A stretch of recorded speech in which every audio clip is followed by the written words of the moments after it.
បាទបងប្អូនទាំងគ្នាសប្តាហ៍នេះសត្វព្រៃនៅក្នុងប្រទេសកម្ពុជាយើងកំពុងតែរងគ្រោះខ្លាំងមែនទែនសម្រាប់ដែលបងប្អូនទាំងអស់គ្នាធ្លាប់ឃើញហើយនៅក្នុងបណ្ដាញសង្គម Facebook មានការលក់មានការជួញដូរមានការរុករកបាទសត្វគ្រប់ប្រភេទនៅតាមបណ្ដាសហគមន៍ផ្សេងៗនៅតាមបណ្ដាព្រៃធម្មជាតិផ្សេងៗបាទមានអ្នករុករកមានអ្នកលក់បន្តមានអ្នកទិញយកមកថែរក្សាចិញ្ចឹមនៅផ្ទះ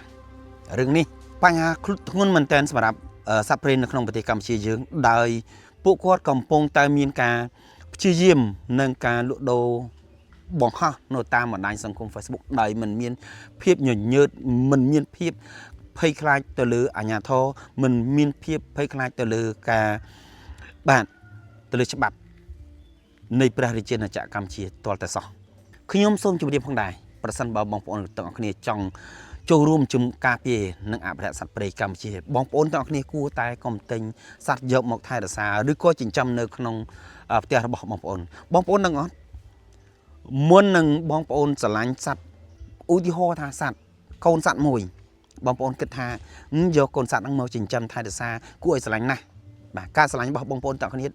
អត់ទាន់ដឹងអត់ទាន់ស៊ីជម្រៅខ្លាំងទេបងប្អូនទាំងអស់គ្នាមុននឹងឧទាហរណ៍ថាសត្វខ្លះបាទសត្វខ្លះ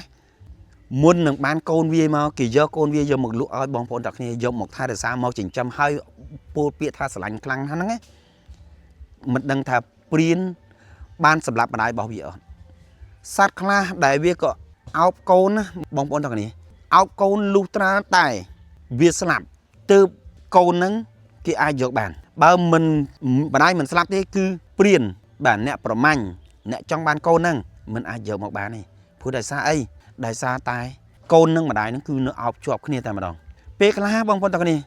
ពួកព្រានបានបាញ់ត្រូវកូនណាកូនស្លាប់កូននឹងរឡងរលួយរលេះអស់លីងហើយនៅតែម្ដាយព្យាយាមអោបឬក៏ព្យាយាមអូររហូតតតែវាគិតថាអស់អាលីងដែលមិនអាចថែរក្សានៅជាមួយនឹងម្ដាយបានទើបវាបោះបង់អញ្ចឹងបងប្អូនទាំងគ្នាគួរតែ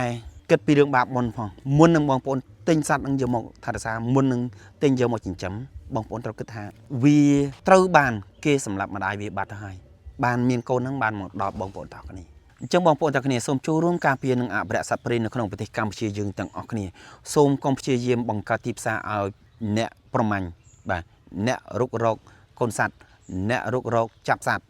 អ្នកបរបាញ់គ្រប់ប្រភេទយើងប្រើពាក្យមួយថាយើងរួមគ្នាការពារនិងអភិរក្សសត្វព្រៃនៅក្នុងប្រទេសកម្ពុជាបាទអរគុណ